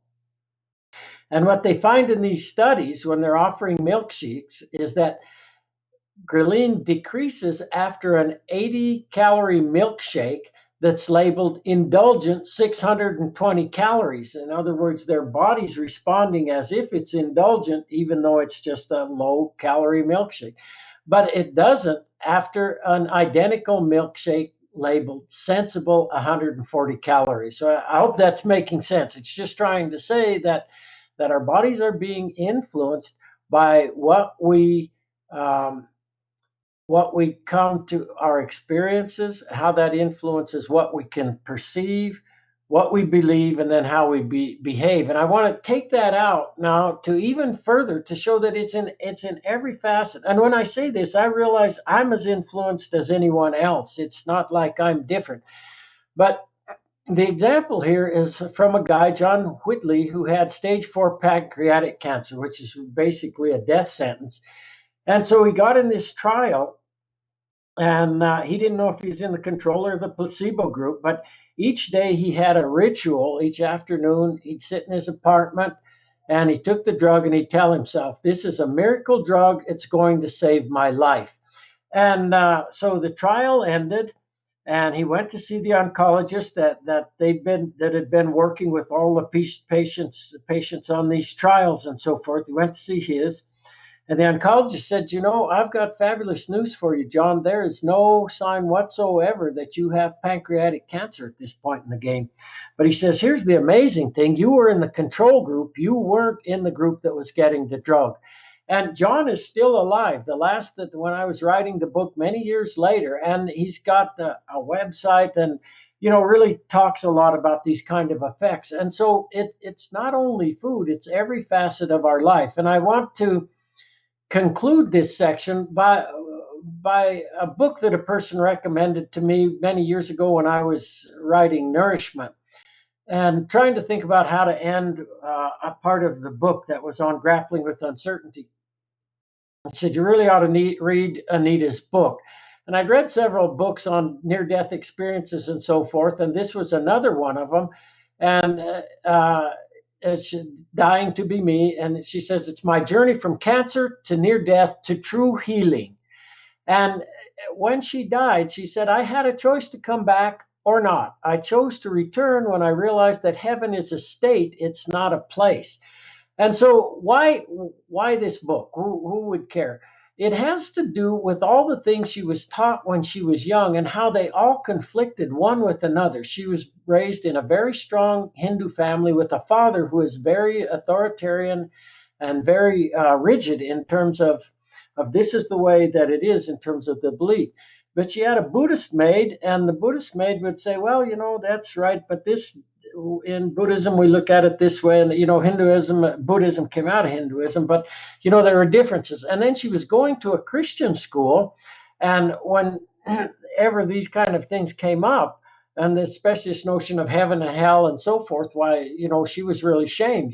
There's no chance you're going to make it, So this haunted her from her early experience right on through to the age when all this happened. After losing 2 friends to cancer and diagnosis of lymphoma herself, she began to study everything she could about holistic health in Eastern and Western systems. Let's go to the next slide, Larissa. When none of that worked for her, she decided to travel back to India and follow this Ayurveda system. And, she was there for many, many months and working with a guru, and he got her sorted out in terms of, he put her on a diet primarily a vegetarian diet, and just got her centered psychologically. And so after 6 months or so, however long it was, she and he both felt that she was cured. And when they did the tests on her, it was fine. But she went back to Hong Kong, where she'd come from, and her friends told her, man, you look fabulous. What'd you do? But when she told them about the regime, all she received was fear-based and negative responses, which spiraled her right back to where she had been from early on. Go ahead to the next slide. So her cognitive dissonance literally was killing her. So she started to experiment with other ways of healing, then tried traditional Chinese medicine, common in Hong Kong, but it conflicts with Ayurveda. In traditional Chinese medicine, meat is great, especially pork, and Ayurveda encouraged to be vegetarian. Meat's the worst thing you can eat. Go to the next slide. So in the end, her organ systems failed. She slipped into a coma, death imminent. That's when she had the near-death experience that changed her life. And what she came to realize is that after years and years and years of trying to meet everybody else's expectations, she realized that she alone held the power to heal herself, physically and spiritually, that the ball was in her court. Next slide. And I'll end on this note here of this. Many, many years ago, I was coming home from the airport. It was late at night. I was driving from Salt Lake City to Logan. And on the radio, they were playing reruns from a program that ran from 1951 to 1955. The program was titled This I Believe, and Edwin R. Morrow was the host of the radio show. He started that show during the Red Scare, during the McCarthy era, to try to get people to be able to talk to one another, to share their sentiments. And so there were these 5-minute segments where people would get on the radio and they would talk about what they believed. It was amazing, absolutely, to listen to them. But there was one fellow came on and he just struck me. We had been studying all this, how experiences in utero, early in life, influence food selection, habitat selection. So this was always on my mind. But he said something that just, I thought, this guy is really, he gets it. And he got on, he said, I can tell you what I've been taught to believe by my family, my church, my community, my country, and so on. But to tell you the truth, in all honesty, I don't know what it is in the absence of all that I absolutely believe. And so he got the idea. I'm thinking now, and I shouldn't be, of a uncle in his 90s, and he was making. We talk to him every once in a while. He's near the end, really, and he was talking about how he let society so often decide things, and he was talking about his view of God at this point. What he said, I just went along, and I never really thought about it. I never really thought for myself, what is it that I believe? And I won't, for the sake of time, not for the sake of content, to talk about what he's saying, but it was really pretty neat and profound. Next slide. So, by nature, we identify with our family, community, culture, religion, profession, politics, country, all of the I ams. But if you think about that, that's a trap momentarily inflected in the here and now. If you change the I ams, if you're born in a different place, a different time, all those I ams change. So you think, well, what is the I am? And if you go back and back and back, it's this idea that when we transcend all of the I ams, we come to the eternal I am, so to speak. And that's what what any people that have been what they call realized or enlightened say, and I could take many examples, but in The Power of Now, Eckhart Tolle talks. He said the word enlightenment conjures up the idea of some superhuman accomplishment, but it's simply your natural state of felt oneness with being. And felt is the key. It's not a mental thing. It's this deeply felt. It's a state of connectedness with something immeasurable and indestructible, what he refers to as being, others might call God, whatever the transcendent, the absolute, something that almost paradoxically is essentially you, and yet it is much greater than you. It is finding your true nature beyond name and form. That's going back to the I am.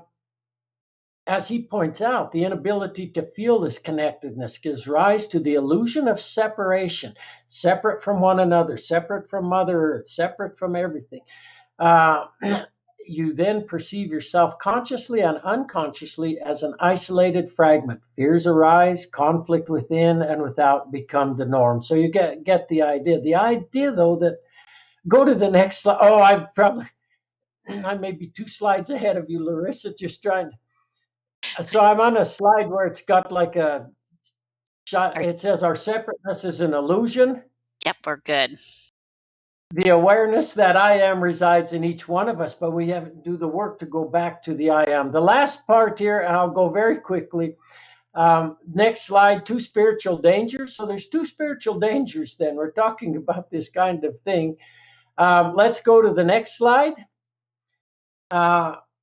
The quote from Aldo Leopold, there are 2 spiritual dangers to not owning a farm. One is the danger of supposing that breakfast comes from the grocery. The other, that heat comes from the furnace. Next slide. To avoid the first danger, one should plant a garden, preferably where there's no grocer to confuse the issue. To avoid the second, he should lay a split of good oak on the andirons, preferably where there's no furnace. Let it warm his shins while a February blizzard tosses the trees outside. Next slide. And I'll be brief here. Most people don't own farms or ranches. That's for certain, huh? But every one of us, anybody that has access to a yard, a lawn, or a neighbor's, we can all become farmers. We can all get involved. This is our place where there's the head gardener there, my wife Sue, who, the before and after shot of what you can do to reclaim land, to take it from just beat up. And we're focused on native plants. Just let the natives come back in and come to appreciate all the different forbs and grasses and some of the shrubs. We planted hundreds of different plants of berry-producing native plants that feed wildlife. They feed us too. And then we've got vegetable, herbal, medicinal gardens. So, we can all. And I think there is a link back to our mother that's not only physical, it's spiritual as well. It can take you.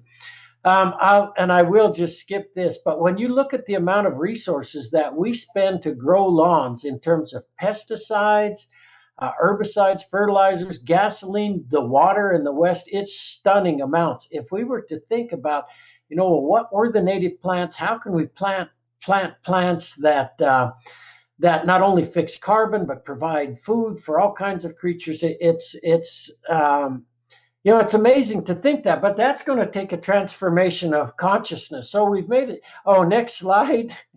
Now the one that says we've made an art form of dining, but we've tabled the larger questions. And we were alluding to this last week. Next slide then. So eating is participating in endless transformation. We're a part of that. The irony of life, living by killing and eating life. It's a crazy thing. But if we consider consciousness and sentience to be a part of awareness and perception, then not only animals, but plants. And in that We Are the Earth paper, we took a whole section to develop that idea. Plants are conscious and sentient, and there's a rich scientific, rigorous literature on that. So next slide. So in pondering, it's a mystery. Why it is the way it is. In pondering this mystery, we may come to realize that all life is sacred. We are members of nature's communities. What we do to them, we do to ourselves. Only by nourishing them can we nourish ourselves. Last slide, finally. And we do that, I would say, by declaring love, not war, on one another and the landscapes that we inhabit. So with that, I know we've gone over by quite a bit, but I'll turn it over to you, Larissa. Thank you, Fred. I'm going to come back on. I know we are just, I don't know if my webcam will come back. Okay, good. Yeah, I know, folks, thanks for staying in the audience, everyone. It looks like we got through a bunch of the questions by kind of default. I know someone was asking about the Jenna study. I think that's what they were referring to. They wanted to know maybe how they could find that you mentioned earlier in the presentation. Larissa, listen, on any and all where people are wanting the references, I'll send you pass that on to me. I'll send you PDFs. Okay. I'll send you PDFs of anything that anyone wants, and then they'll have it, huh? They won't have to even worry about trying to run it down or anything else. So we can. That's something we can handle, huh?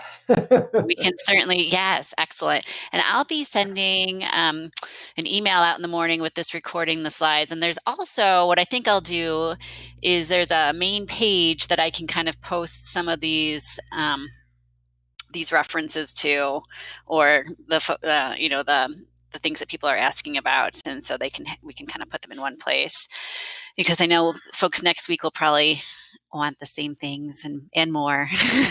But yeah, no, that's good, Larissa. And maybe that part in the middle where we were having the problems, you can just edit that right out, huh? Yeah, I think it was pretty minor. I'm not too worried about it, but yeah, I think that sounds good. I do want to just kind of wrap this up. I know that there's lots of thumbs up and clapping hands flying through. But we do have one more webinar coming up with Fred next week. Sorry, I have a 5-year-old who might be getting online here. And I hope everyone will join us. We do require, or each session does require a separate registration. So if folks have not registered for part 3, I will be sending out a link to that. In my follow-up email, a short survey will also pop up on your screen right after this. Please take a moment to fill that out if you can, or I'll also put a link to it in the email tomorrow. And again, I really want to thank you, Fred, for spending the time with us this afternoon, evening, depending where folks are located, and sharing, all that the details and kind of the bigger picture. I think it's really important to kind of put it all together and kind of understand how it is connected. So. Any final thoughts for this session, Fred? It's my honor and privilege to spend time with all of you. Yep, for sure. It's such a pleasure to be able to talk about these things with all of you. Look forward to next week, and look forward to probably some more questions that we can try our best to answer, or not. Maybe for next week. Excellent. Yeah, there's always so many. Well, thank you to everyone out in the audience for sticking around and all your interest and doing what you can to make things better. And like I said, I'll be sending out a follow-up email. Keep an eye out for that tomorrow. Sign up for next week's webinar. And thank you again, Fred. We love having you, and I hope everyone enjoys the rest of your day. And we will talk soon. Bye-bye.